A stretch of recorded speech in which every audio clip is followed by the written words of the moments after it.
누가복음 제18장 1절로 8절 말씀까지 제가 가진 성경 신약 성경 125면 전후에 있습니다.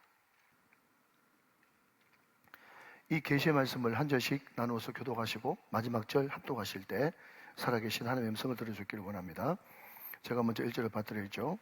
예수께서 그들에게 항상 기도하고 낙심하지 말아야 할 것을 비유로 말씀하여 이르시되 어떤 도시에 하나님을 두려워하지 않고 사람을 무시하는 한 재판장이 있는데 그 도시에 한 과부가 있어 자주 그에게 가서 내 원수에 대한 나의 원한을 풀어주소서 하되 그가 얼마 동안 듣지 아니하다가 후에 속으로 생각하되 내가 하나님을 두려워하지 않고 사람을 무시하나 이 과부가 나를 번거롭게 하니 내가 그 원한을 풀어주리라. 그렇지 않으면 늘 와서 나를 괴롭게 하리라 하였느니라.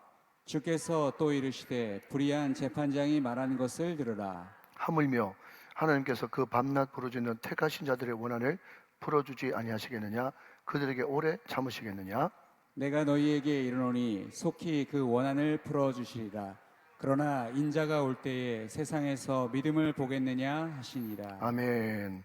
몇 해 전에 1달러, 그러니까 단돈 1,000원을 들고 사업을 시작해가지고 인생 말미쯤에 매출 2조 원대를 올린 한 기업체의 회장님이 안타깝게도 스스로 자기 목숨을 끊었습니다.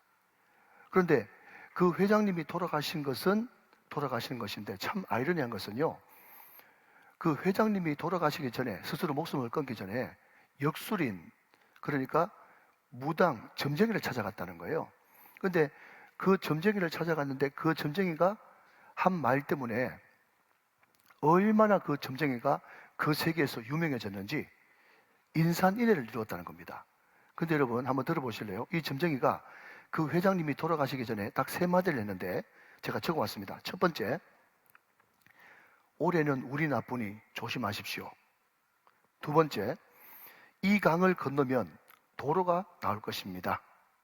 세 번째, 그러나 건너지 못하면 붕덩 빠질 것입니다. 좀 웃어주시기 바랍니다. 네, 이 3마디 했는데 이게 뭐라고? 야, 쪽집게 영험하다, 신통방통하다 그래가지고요, 그 집에 엄청나게 많이 몰렸다는 거예요. 자, 여러분 한번 생각해 보십시다. 자, 그 수조 원 되는 자산을 가진 그 회장이 점쟁이까지 찾아갈 때 그의 운이 좋았겠어요, 나쁘겠어요? 뭔가 안 풀리니까 찾아갔겠죠. 그리고 두 번째, 이 강을 지나가면 도로가 나올 것이다.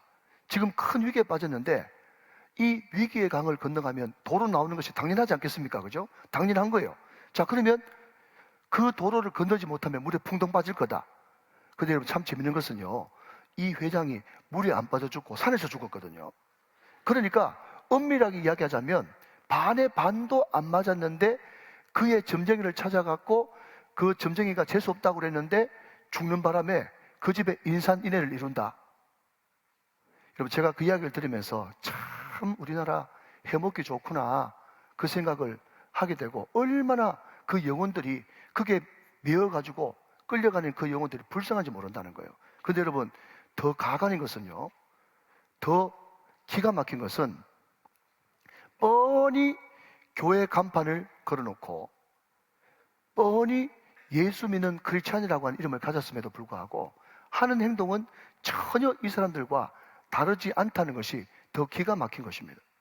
여러분 저는요, 성경에 나오는, 아멘 좀 하시기 바랍니다. 성경에 나오는 모든 은사를 저는 인정합니다. 어떤 사람들은 그때 그 은사들은 성경 시대로 끝났다라고 이야기하지만 저는 그 은사들이 지금도 여전히 나타난다고 저는 믿거든요. 그리고 지금도 저는 성경 은사를 받고 싶고 사모하는 사람 중에 한 명입니다. 그러다 보니 제가 부목사 시절 때, 부교자 시절 때 소위 말하는 은사 집회 이런 데도 종종 많이 가봤어요. 그런데 거기에 가보니까 거기 모인 사람들의 색깔이 어떤가 하면 말씀은 제쳐놓고 그 뒤에 소위 말하는 성령 은사 집회, 거기에 포커스가 맞춰져 있는데 막 찬양을 하더니 그 은사 사역자가 그 사람 얼굴을 똑바로 쳐다보면서 하는 말이, 하나님이 당신의 아픔을 알고 계십니다. 그렇게 이야기하는 거예요. 하나님의 위로를 마음으로 느끼세요. 자매님, 성령님이 지금 자매님을 안아주고 계십니다. 자매님이 갖고 있는 모든 염려를 다 주께 맡기시기 바랍니다. 그렇게 이야기하니까요, 이 자매가 갑자기 막 괴성을 지르더니 막 통곡을 하면서 그 바닥에 막 떼굴떼굴 뒹굴면서 난리법석이 났어요. 물론 성령님께서 그 자매에게 강하게 역사하셔가지고 얼마든지 그럴 수 있다, 저도 믿습니다. 그런데 저는 이게 진짜인가 가짜인가 한번 보러 갔기 때문에 저는 지금 이성이 반들반들거리고 냉철하지 않습니까? 그런데 그 예언사역자라고 하는 사람이 이야기하는 것을 가만히 들으니까 속으로 어떤 생각이 드는가 하면, 이거 성경에 다 있는데, 이 성경에 다 있는데, 이런 생각이 드는 거예요. 여러분, 성경에 이거 외에도 얼마든지 한도 끝도 없이 하나님이 당신을 사랑하십니다. 당신의 염려를 주님께 맡기십시오. 당신의 길을, 당신의 짐을, 당신의 모든 행사를, 당신의 모든 일거수일투족을 다 맡기면 주께서 책임져 주십니다. 하나님이 당신을 사랑하시는데 얼마나 사랑하시는가 하면, 세상의 엄마는 당신을 버릴 줄 몰라도 하나님은 절대로 당신을 버리지 않고 하나님의 손바닥에 당신의 이름을 새기셨습니다. 하나님이 당신 앞서가시며 당신 뒤에서 호위해 주실 것입니다. 얼마든지 그보다 더 진한 사랑의 고백이 성경에 수백 군데 등장함에도 불구하고 성경 말씀 읽을 때는 그렇게 통곡하고 떼굴떼굴 뒹굴지 않으면서 왜 사람이 이야기할 때는 그렇게 감동을 받고 떼굴떼굴 뒹구는지, 여러분, 그런 행동들 때문에 말씀과 성령의 은사를 잘 조화시키는 그런 사역자들도 무당처럼 여러분, 오히려 여러분들 때문에, 죄송합니다, 그 사람들 때문에 그분들이 호도되는 것을 여러분 아십니까? 여러분, 우리는 반만 년, 5,000년 동안 무당 종교, 사마니즘에 노출되어 있던 그런 사람들이에요. 그래서 우리가 아무리 아니라 그래도, 제가 지금 이것이 아니라고 아무리 설교하고 있지만 그럼에도 불구하고 저도 모르게 여러분, 물처럼 공기처럼 우리는 샤머니즘이 우리 몸에 습득되어 있어요. 그렇기 때문에 완벽할 수는 없으나 그럼에도 불구하고 계속 말씀의 철을 그리고 또 말씀과 성령으로 내 마음속에 샤머니즘적인 무당적 요소들을 걸어내고 정말 말씀으로, 복음으로, 본질로, 진리로 가득 차야 되는 그런 역사가 있어야 될 줄 믿습니다. 그런데 우리 가운데 예수를 믿는다고 하는 그런 간판을 가지고 있음에도 불구하고 우리 속에 어쩔 줄 모르는, 어쩔 수 없는 여러분 무당적인 샤머니즘적인 요소, 그것이 어떤 거냐? 물론 많이겠지만 제가 짧은 시간에 간단히 두 가지만 말씀드리면, 첫 번째는요, 어떤 주의 종이, 어떤 사역자가 말씀을 전하는데 그 말씀이 나한테 너무 부딪히고 나한테 딱 맞는 말씀이야. 그러면 하나님이 이 시간 성령을 통해서 나를 너무 사랑하셔서 그 말씀을 주신다, 그렇게 믿어야 되는데, 그 사람이 신령하기 때문에 그 사람이 나한테 딱 맞는 말씀을 전했다 하면서 하나님이 아닌, 말씀님이 아닌 사람에게 집중해버리면 그 사람은 샤머니즘이에요. 이해가 되십니까? 한 걸음 더 나가서 내가 어떤 간절한 기도 제목이 있어서 기도해요. 그런데 내가 분명히 말씀을 통해서, 기도를 통해서, 환경을 통해서, 이것이 응답의 여러분 세 요소, 삼일체 아니겠습니까? 뭐라고요? 말씀, 기도, 환경 말이죠. 물론 그 외에 많은 것도 있겠지만 이 세 가지만 맞으면 명확한 하나님의 뜻이거든요. 그런데 말씀과 기도와 환경, 이 모든 것들이 딱 들어맞아가지고 하나님의 뜻이 분명함에도 불구하고 내가 정말 의지하는 멘토, 내가 기대는 어떤 목사님이나 사역자, 그 사람이 나한테 그거 맞다 라고 소위 말하는 컨펌, 예, 아니요, 허락을 안 해주면 내 마음속에 여전히 불안감이 가시지 않고 여전히 염려가 되어지고 그 사람이 맞다, 맞네, 인도 맞네 라고 이야기할 때만 비로소 안정감을 누린다면, 그럼 그 사람은 샤머니즘을 믿고 있는 겁니다. 원고에 없는 말 한마디만 더 할까요? 여러분이 신방을 받아요. 이제 새 가족이 이제 등록해가 신방을 받는데 문을 딱 열어보니까 담임 목사님이 신방을 왔어. 그러니까 주님이 온 것처럼 너무너무 기쁜 거예요. 그런데 분명히 담임 목사님이 올 줄 알았는데 문을 딱 열어보니까 담임 목사님이 그때 하필이면 급해가지고 부목사님이 신방을 왔어. 그러면 뭔가 찜찜하면서 오늘 이거 별로 안 좋은데 이런 생각이 들면 그 사람은 샤머니즘을 믿고 있는 겁니다. 그렇게만 아시기 바랍니다.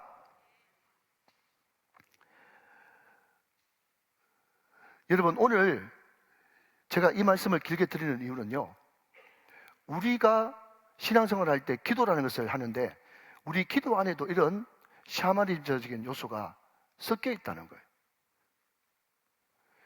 오늘 우리가 펼쳐놓은 이 불의한 재판관의 비유는 잘 아는 비유입니다. 딱 봐도 기도에 관한 말씀이라는 것을 금방 알 수 있어요. 불의한 재판관이 하나님으로 등장합니다. 근데 한 동네에 불의한 재판관이 있었는데 이 사람이 보통 고약한 사람이 아니에요. 그런데 하루는 어떤 과부가 찾아와가지고 내 원수의 이 원통함을 날 좀 풀어주십시오 하면서 계속 찾아옵니다. 이 재판관을 딱 보기에도 이 여자가 보통 여자가 넘는 거예요. 그런데 이 여자가 시간 있을 때마다 찾아와가지고 나의 원통함을 풀어주옵소서, 나의 원통함을 풀어주옵소서. 세 번째, 나의 원통함을 그러면서 콜록콜록 거리면서 풀어달라고 그렇게 이야기하는 거예요. 아, 이 여자 보통 넘는데 이 여자 이 소원을 안 들어주면 내가 너무 귀찮고 너무 성가시겠는데, 그래가지고 그 불의한 재판관이지만은 날마다 찾아와서 성가시게 만드는 그 과부의 원한을 풀어주었더라.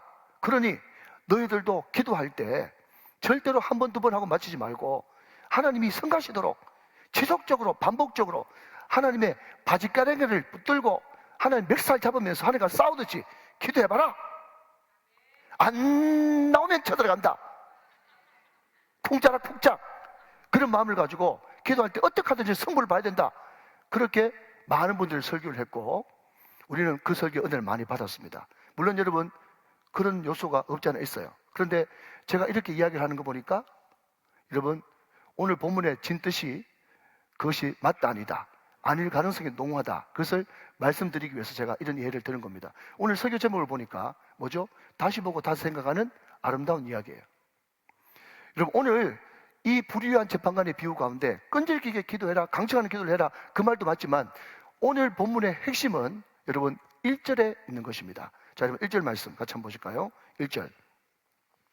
예수께서 그들에게 항상 기도하고 낙심하지 말아야 할 것을 비유로 말씀했다 그랬습니다. 자, 여러분 저를 한번 보십시오. 여러분 우리가 비유풀이를 하는 데 있어 가지고 중요한 패턴 한 가지를 말씀드리겠습니다. 자, 비유풀이 할 때 첫 번째 우리가 알 것은 뭔가 하면 비유의 초점은 하나이다. 제가 여러 번 말씀드렸습니다. 예, 그 비유 말씀 가지고 여러 가지를 적용하지 말고 그 비유의 초점은 하나예요. 그런 의미에서 오늘 본문에 누가복음 18장 1절부터 8절까지 이 비유도 초점은 하나입니다. 그런데 예수님께서 비유가 아니면 말씀하지 않으셨다라고 직접 말씀하시면서 성경에 수많은 비유들이 등장하는데 그 중에서도 비유장이라고 이야기하는 것은 마태복음 13장입니다. 거기에 씨 뿌리는 비유부터 7가지 비유가 한꺼번에 등장하고 있죠. 그런데 그 비유의 핵심, 또 그 비유를 풀이할 때 혹시 그 비유를 듣는 제자들이나 아니면 그 비유의 말씀을 읽는 독자들이 혹시나 오해하거나 오해 소지가 있지 않을까 해가지고 항상 우리 예수님께서 비유로 말씀하시고 또 오해 소지가 있는 것은 1절이나, 잘 들으십시오, 1절이나 그 비유의 서두에 이 비유의 진이 본래 뜻은 이것이다 라고 하면서 1절이나 서두에 말씀을 해 놓으시고 그 다음에 비유의 말씀을 이어가는 것이 예수님의 비유의 핵심 패턴이라는 거예요. 자, 여러분 그런 선지식을 가지고 1절 말씀을 한 번 더 보시겠습니다. 앞을 보시면서 예수께서 그들에게 항상 기도하고 낙심하지 말아야 할 것을 비유로 말씀했다 그랬어요. 그러니까 여러분 이 말씀은 무슨 말인가 하면 제가 앞전에 말씀드렸듯이 이 불의한 재판관의 비유는요, 이 과부가 자기 원한을 끊임없이 불의하지만 정말 못돼 먹었지만 계속 찾아가가지고 나의 원한을 풀어주옵소서, 나의 원한을 풀어주옵소서, 정말 성가시게 하고 귀찮게 해가지고 반드시 자기의 그 원한을 풀었다, 자기의 소원을 이루었다, 그게 초점을 맞추고 있는 것이 아니라, 여러분 우리가 예수 믿으면 항상 기도하죠? 아멘 좀 하시기 바랍니다.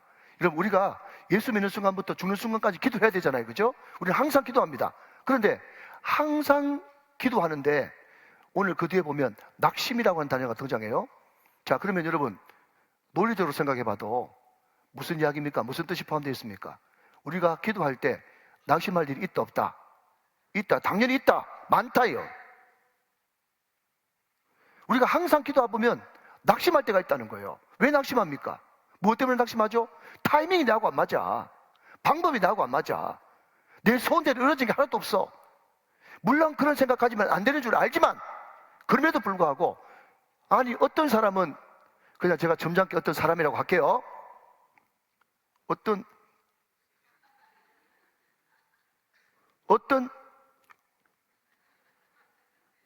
조금만 기도해도 척척 달만 들어주고, 나는 1년 내내 기도해도 안 들어주고, 이렇게 기도하다가 가끔씩 시험 들고 낙심하고 낭망할 때가 있어요, 있어요. 있단 말이죠.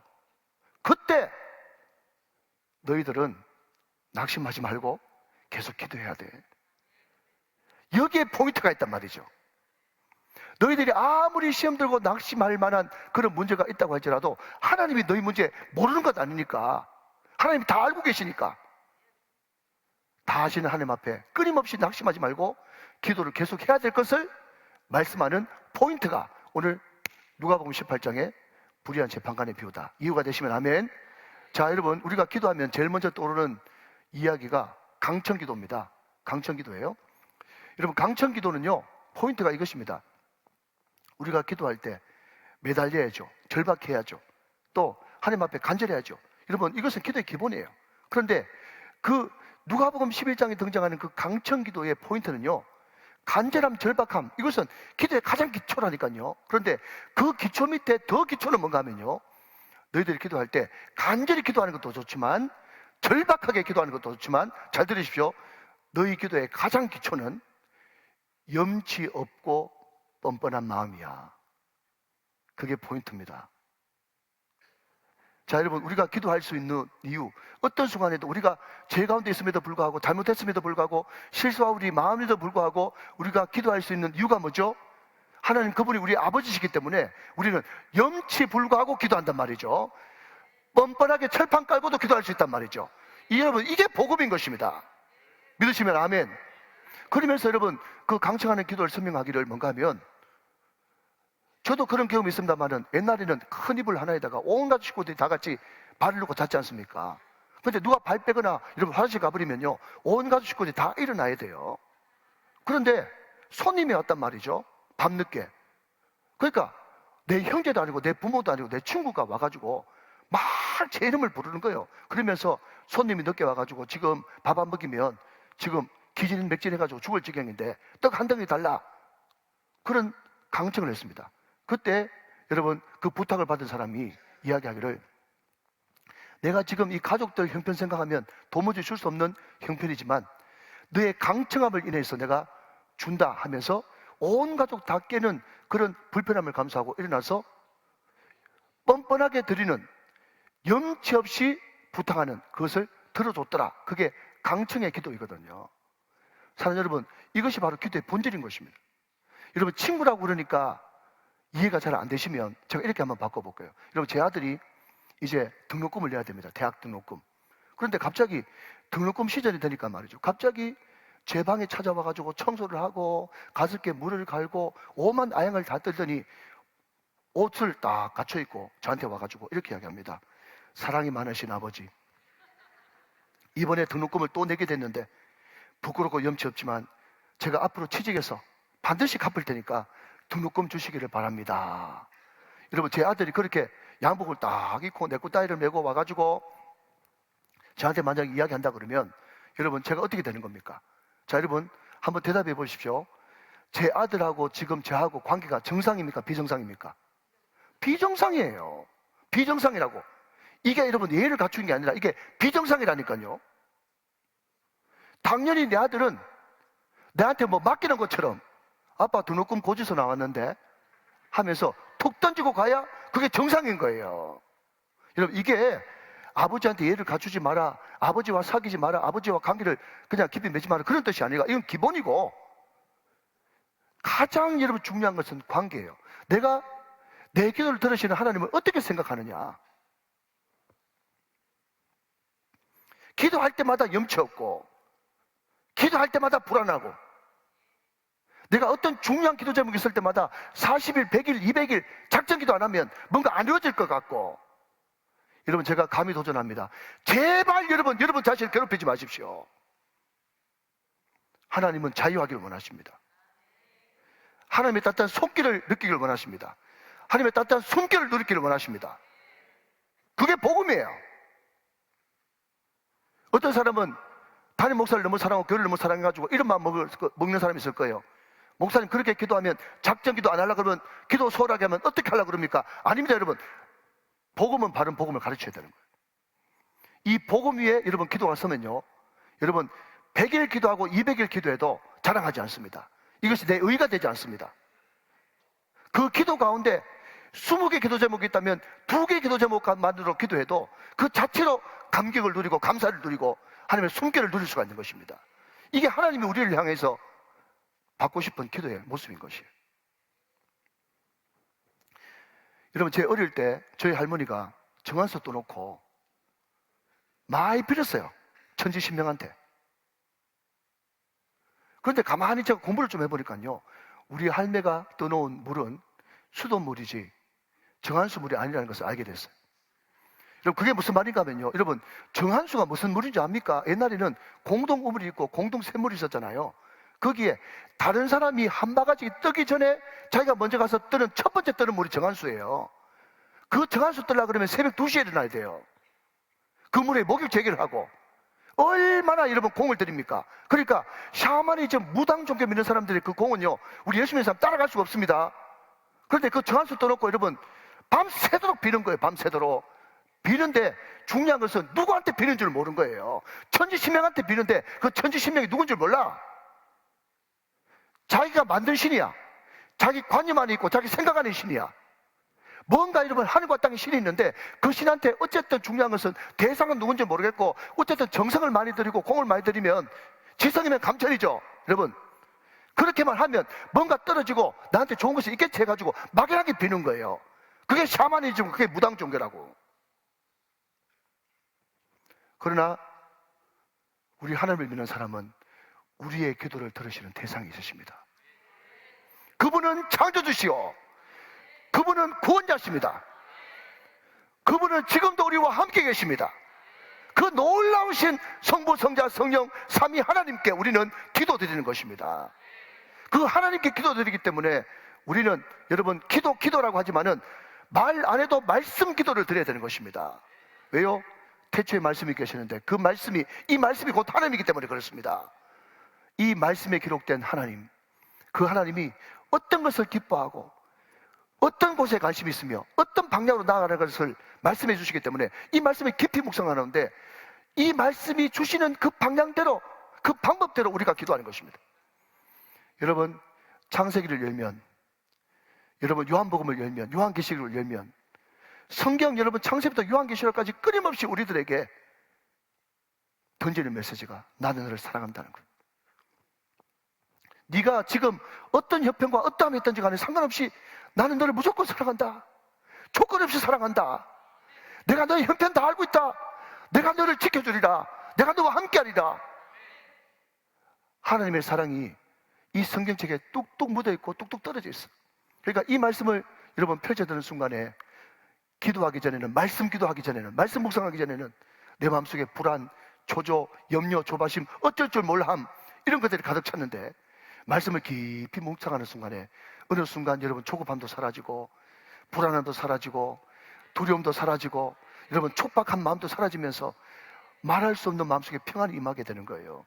왜 그렇습니까? 그분이 다 아신다고 그러니까, 그분이 나를 사랑하신다고 말씀하시니까 그분이 나의 모든 염려를, 아멘, 모든 짐을, 아멘, 모든 길을, 아멘, 모든 행사를, 모든 출입을 지키시고 함께 하신다고 말씀하시니까 우리는 그분께 맡겨드리면서 자유함 가운데, 그러나 그럼에도 불구하고 우리는 간절한 마음으로 주님께서 기뻐하시는 기도를 드릴 수가 있는 것입니다.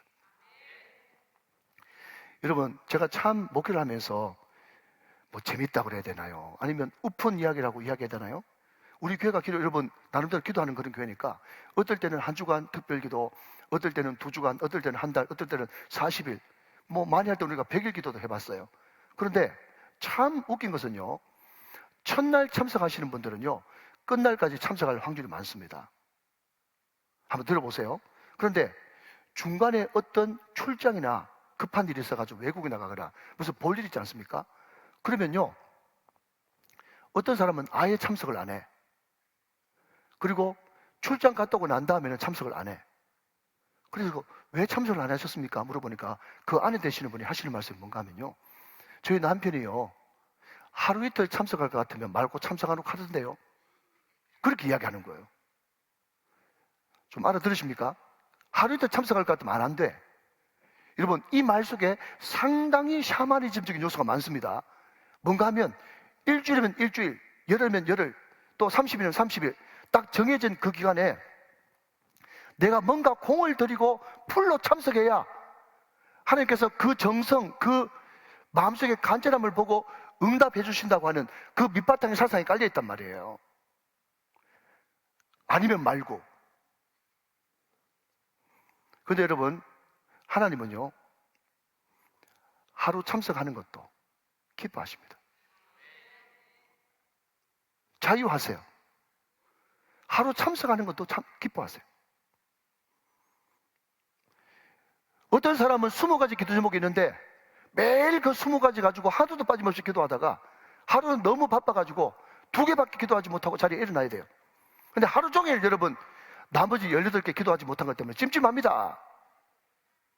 물론 사람의 습관이라는 것이 있기 때문에 여러분 그것을 영 잘못됐다고 정죄할 수는 없습니다. 그러나 여러분 성경이 이야기하는 기도는요 2가지만 기도했다 할지라도 그 가운데 깊이 하나님의 손길을 느끼고 하나님의 손길을 누리며 그 기도를 들으시는 하나님을 기뻐하면서 감격 가운데 나아가면 그 기도는 주님께서 기뻐하시는 기도가 되는 것입니다.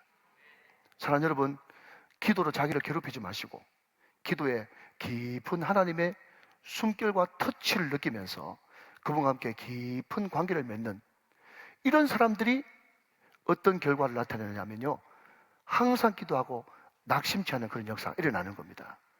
이런 은혜가 여러분 가운데 충만하게 되시기를 주 예수 그리스도의 이름으로 축원합니다.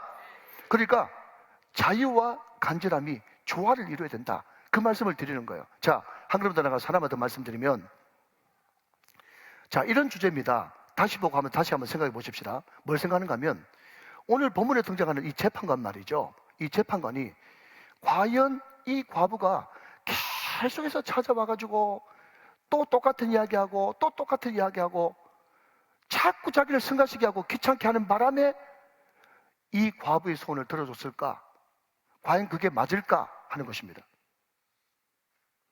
오늘 좀 꼽니다. 그죠? 그죠? 과연 그럴까? 여러분 한번 생각해 보십시오. 한 번도 생각 못 해봤을 거예요. 자, 그런데 표면적으로 보면 그게 맞아요. 5절 말씀 봅시다. 5절. 이 과부가 나를 번거롭게 하니 내가 그 원한을 풀어주리라. 그렇지 않으면 늘 와서 나를 괴롭게 하리라 하였느니라. 자, 표면적으로 보면 그 과부가 나를 번거롭게 하고 승가시게 하니까 들어준 게 맞습니다. 자, 그런데 여러분 오늘 이 유명한 불의한 재판관의 비유에 유일하게 2번 반복되는 그런 구절이 있어요. 자, 여러분 여기 한번 집중하시면서 이제 말씀의 조합을 한번 맞춰봅시다. 2절과 4절입니다. 자, 2절 말씀 한번 보세요. 2절.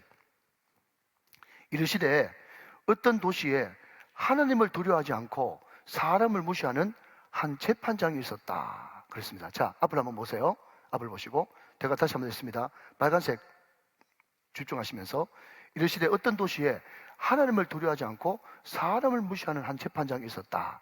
그랬습니다. 자, 4절 말씀 봅시다. 4절 말씀. 자, 앞을 보시고 그가 얼마 동안 듣지 아니하다가 후에 속으로 생각하되 내가 그 다음 시작 하나님을 두려워하지 않고 사람을 무시하나 그랬습니다.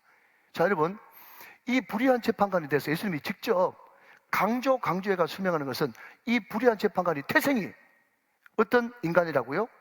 하나님을 두려워하지 않고 사람 무시합니다. 여러분 이것을 젊은 애들이요 말이죠 무시하고 무시하는 것을 개땡땡이라고 그러더라고요. 무슨 말인지 이해되시죠? 사람은 여러분 자기 밑에 아무것도 없는 사람처럼 생각합니다. 근데 여러분 여기서 먼저 잠깐 팁을 드린다면 여기에 재판장이라고 나오는데 이 재판장은 우리가 생각하는 판사 아닙니다. 구약으로 따지자면 사사에 가까워요. 이것을 우리나라 버전으로 바꾸면 사또에 가깝습니다. 그러니까 입법, 사법, 행정 3권을 다 가지고 있는 이 과부의 생사예탈권을 다 가지고 있는 무선 권력자가 이 재판장이에요. 판사 아닙니다. 아시겠죠? 자, 그런데 이 생사예탈권을 다 잡고 있는 사람이 어떤 인간인가 하면 하나님을 두려워하지 않고 사람을 무시하는 사람입니다. 자, 그런데 이런 것이 2번이나 강조된 사람인데 과부가 찾아와가지고 또 이야기하고 또 이야기하고 또 이야기하고 몇 번 더 이야기한다고 아이고 이 사람 이야기 안 들어주면 내가 힘들겠구나 하면서 그 과부, 여러분 높은 사람도 아니고 그 당시에 가장 천민, 낮은 계급이 뭡니까? 과부와 고아예요. 아무것도 아닌 여러분 물건에 가까운 그 과부의 소원 들어준다. 그 정도 몇 번에가 들어줄 정도 되면 불의한 재판관이라고 이름 보시면 안 되고요. 정말 괜찮은 재판장 이렇게 해야 됩니다. 이해되시면 아멘. 예, 그게 제 말이 맞아요. 자, 그러니까 여러분 우리는 거기서부터 해석이 들어가야 되는 겁니다. 바깥으로 볼 때는, 표면으로 볼 때는 자꾸 승관씨가 들어준 건 맞는데 이 사람이 원래는 그런 사람 아닌데 왜 들어줬지? 왜 들어줬지? 왜 들어줬지? 안 들어줄 수 없었구나 라고 하는 거예요. 무슨 이야기인가 하면 만약에 이 과부, 그런데 오늘 여러분 우리가 PPT는 준비 안 했지만 3절 말씀 보니까 내 원수에 대한 나의 원한 이렇게 이야기하고 있어요. 저는 뭔지 몰라도 이 원수라고 하는 여기에 눈이 가더라고요. 이 원수에 뭐가 있어. 그러니까 이 과부가 지금 그 원수 때문에 원한이 가득 서렸는데 이걸 안 풀어주면 결국 그 재판장한테도 끝이 안 좋을 수 있는 어떤 깊은 것이 거기 있죠. 그러니까 들어줄 수밖에 없었던 거예요. 자, 여러분 이것을 그냥 너무 깊이 파들고 들어가지 마시고 이것을 우리 기도에 한번 대입시켜 보십시다. 여러분 우리는 기도할 때 처음부터 하나님의 뜻에 맞춰서 기도할 수 없습니다.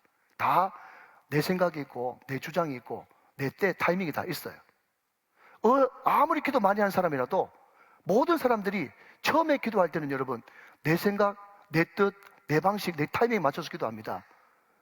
그런데 중요한 것은 계속해서 내 기도가 나 중심에 머물면 안 되고 계속해서 기도하는 사람은 점점 처음에는 하나님의 뜻과 내 뜻이 이렇게 간극이 멀었는데 점점 계속 기도하고 항상 기도하고 끊임없이 기도하고 아멘 할 때까지 범사에 기도하고 지속적으로 기도하고 반복적으로 기도함으로 말미암아 가지고 점점 내 뜻이 줄어들고 하나님의 뜻, 하나님의 방법, 하나님의 타이밍, 하나님께서 주시는 그 하나님의 뜻에 자기 뜻이 맞추어지는 것을 보게 된다는 것입니다. 이것을 제 표현 방식대로 바꾸면 제일 처음에는 내가 얻고 싶은 복을 위해서 기도했다가 나중 돼서는 복에 거는 되시는 하나님을 비로소 만나는 것이죠. 여러분, 이것이 기도라는 것입니다. 자, 그러면 여러분 묻습니다. 내가 계속 기도해서 결국 내 기도가 많이 바뀌고 많이 바뀌어가지고 하나님의 뜻과 딱 일치했는데 하나님의 뜻에 딱 들어맞았는데 그게 응답 안 될 수가 있을까요? 절대로 그럴 리 없죠. 하나님은 그렇게 인식하신 분이 아니거든요. 내가 가끔씩 여러분 땡깡 부리는 기도, 여러분 욕심 부리는 기도도 계속해서 포기하지 않고 기도하면 하나님께서 들어주실 때도 있는데 하나님의 뜻에 맞는데 왜 여러분 하나님께서 응답하지 않고 들어주지 않는단 말입니까? 들어주시는 줄로 믿으시면 거기 아멘 하시기 바랍니다. 하나님의 뜻에 맞는 기도는 들어주실 수밖에 없단 말이죠. 자, 그러면 여러분 우리가 기도할 때 계속 기도함으로 하나님의 뜻에 맞는 기도를 하면 이 불의한 재판관이 그 과부의 소원을 안 들어줄 수 없었던 것처럼 우리의 기도가 하나님의 뜻에 맞으면 하나님이 우리의 기도에 응답할 수밖에 없다는 거죠. 그 기도를 하란 말입니다. 그 기도가 될 때까지 뭐라고요? 낙심하지 말고 낭망하지 말라. 지금 그 이야기를 하고 있는 것이죠. 여러분 정답은 다 말씀드렸습니다. 이제 말씀을 정리해 가면 그럼 목사님 잘 알겠습니다. 그러면 내 뜻에 부합한 기도가 아니라 하나님의 뜻에 부합한 기도를 드리려고 그러면 어떻게 해야 되는데요? 라고 물으신다면 다시 오늘 본문 1절로 넘어가야 되는 거죠. 1절 한 번 더 읽겠습니다. 1절 말씀. 자, 같이 한번 더 읽읍시다. 시작. 예수께서 그들에게 항상 기도하고 낙심하지 말아야 할 것을 비유로 말씀했다. 그랬습니다. 자, 여러분 우리가 정말 응답받을 수밖에 없는 기도, 복을 위해서 기도했다가 복에 거론되시는 하나님을 만날 수 있는 기도는 뭐죠? 항상 기도하는 것입니다. 끊임없이 기도하는 것입니다. 반복적으로 기도하는 것입니다. 간절히 기도하는 것입니다. 응답받을 때까지 기도하는 것입니다. 계속 기도하는 수밖에 없어요. 계속 기도할 때에 내 뜻이 하나님과 일치되는 어느 순간에 하나님은 우리의 기도에 응답하시고 나의 기도하는 것보다 나의 생각하는 것보다 더 크고 더 넓게 강력하게 역사하시는 것입니다. 근데 문제는 이렇게 끊임없이 기도하는 그 사람을 주님 오실 그때에 마지막 때에 참 보기가 드물 것이라고. 그것 때문에 내가 너무너무 마음이 아프다고 우리 주님이 오늘 그 말씀을 하시면서 이 불의한 재판관의 비유를 마치고 있습니다. 자, 여러분 8절 말씀 같이 한번 보실까요? 8절. 자, 저와 같이 한번 읽어보실 때 나는 절대로 이런 사람이 되지 않겠다라고 하는 그런 각오를 가지고 8절 말씀을 앞을 보시면서 한번 읽어보십시다. 시작. 내가 너에게 이르노니 속히 그 원한을 풀어주시리라. 그러나 인자가 올 때에 세상에서 믿음을 보겠느냐 하시니라. 이게 예수님의 안타까움이에요. 그런데 여러분, 우리가 방금 1절을 읽었지만은 오늘 불의한 재판관의 비유의 핵심이 뭡니까? 기도예요. 그러면 논리적으로 한다 그러면 마지막에도 기도로 마쳐야 되지 않겠습니까? 어떻게 해요? 마지막 때의 세상에서 기도하는 사람을 보겠느냐? 이렇게 이야기해야 원래 논리적으로 맞는데 8절 말씀 보니까 마지막 때에 인자가 올 때에 세상에서 뭘 보겠느냐? 믿음을 보겠느냐? 믿음을 이야기했단 말이죠. 여러분, 자, 저를 한번 보실래요? 우리 유년부 초등 알아들을지 모르겠지만 목사님이 대학에서 이제 철학을 전공했거든요. 예, 철학 그러면 또 가장 기초가 논리학 아니겠어요? 논리학. 제가 논리를 한번 해보겠습니다. 자, 그냥 모르시면 그냥 넘어가도 되고 한번 머리를 정 한번 시켜보세요. 무슨 이야기인가 하면요, A는 B예요.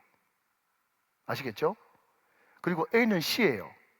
그러면 B와 C는 뭐죠? 똑같아요. 다시 한번, A는 B예요. A는 C예요. 그러면 B와 C는 뭐죠? 똑같아요. 자, 다시 한번 바꿔볼게요. 예를 들어 예수님 사랑하는 사람은 기도하는 사람이다. A면 B죠. 또 두 번째, 예수님을 사랑하는 사람은 믿음 있는 사람이다. A는 C죠. 그러면 기도하는 사람은 무슨 사람이다? 믿음 있는 사람이다. 이렇게 되는 거예요. 예, 모르면 말고. 예, 아무튼 그렇습니다. 그러니까 오늘 여러분 누가복음 18장 1절은 항상 기도할 것에 대해서 말씀하고 있어요. 그런데 원래 논리대로 하면 인자가 올 때의 세상에서 기도하는 사람을 보겠느냐 이렇게 이야기가 맞는데 오늘 성경은 인자가 올 때의 세상에서 믿음을 보겠느냐라고 하는 걸 보니까 여러분 기도는 곧 믿음이에요. 믿으시면 아멘. 목사님, 나는 믿음은 있는데 기도는 안 합니다. 그거 거짓말이에요. 그건 전혀 성경적이지 않습니다. 베드로전서 3장 12절 말씀 봅시다. 주의 눈은 의인을 향하시고 그의 귀는 의인의 간구에 기울이시되. 주의 눈은 의인을 향하고 그의 귀는 의인의 간구, 기도에 기울이신다. 자, 한 구절 더 봅니다. 스가랴 14장 7절 말씀. 자, 앞을 보시면서 같이 한번 읽어봅시다. 스가랴 14장 7절 말씀. 자, 이게 잘 보기 드문 그런 구절인데, 자, 같이 한번 읽어봅시다. 시작. 여호와께서 아시는 한날이 있으리니 낮도 아니요 밤도 아니라 어두워갈 때에 빛이 있으리로다. 아멘. 이 말이 무슨 말인가 하면요, 우리가 성령 안에 무시로 기도하면 우리는 모르지만 여호와께서 아시는 한날이 반드시 우리에게 있다는 거예요. 그날은 좋은 날입니다. 그날은 기적의 날이고요, 그날은 응답의 날이고요, 그날은 역사가 있는 날입니다. 여러분, 그날을 우리가 알지 못하지만은 우리가 낮 가운데 있든지 밤 가운데 있든지 그날이 우리에게 임하게 될 때에 어두운 가운데 빛이 비치는 역사가 있을 것이다. 그렇게 말씀하고 있다는 거예요. 이런 말씀 마칩니다. 제가 이 말씀을 준비하면서 제 서재를 쭉 한번 살펴보니까 기도에 관한 책이 수십 권이 되더라고요. 근데 그 기도에 관한 책이 수십 권인데 제가 다 읽어보지 못했지만 상당히 많이 읽어봤는데 그 모든 기도에 관한 그 책들을 하나로 합치니까 한 단어로 이렇게 풀이할 수 있겠더라고요. 한번 들어보시죠. 하나님께 기도로 바쳐진 시간은 절대 시간 낭비가 아닙니다. 아멘. 다시 한번요. 하나님께 기도로 바쳐진 시간은 절대 시간 낭비가 아닙니다. 허비하는 것이 아닙니다. 주님 앞에 드린 시간과 땀과 눈물은 결탄코 없어지지 않습니다. 반드시 응답됩니다. 오늘 저와 여러분이 기도에 대해서 말씀을 들었습니다. 첫 번째, 우리의 기도는 대상이 분명해야 된다. 두 번째, 기도는 결단코 내 끈기가 얼마나 대단한지, 또 하나님하고 이기나 지나 한번 붙어보자, 그런 대결하는 시간이 아니다. 이런 생각 자체가 샤머니즘이에요. 그 시간에 우리의 모든 기도에 귀 기울이시는 하나님을 느끼고 누리고 감사하면서 나의 기도하는 것보다 더욱 응답하실 하나님, 아멘.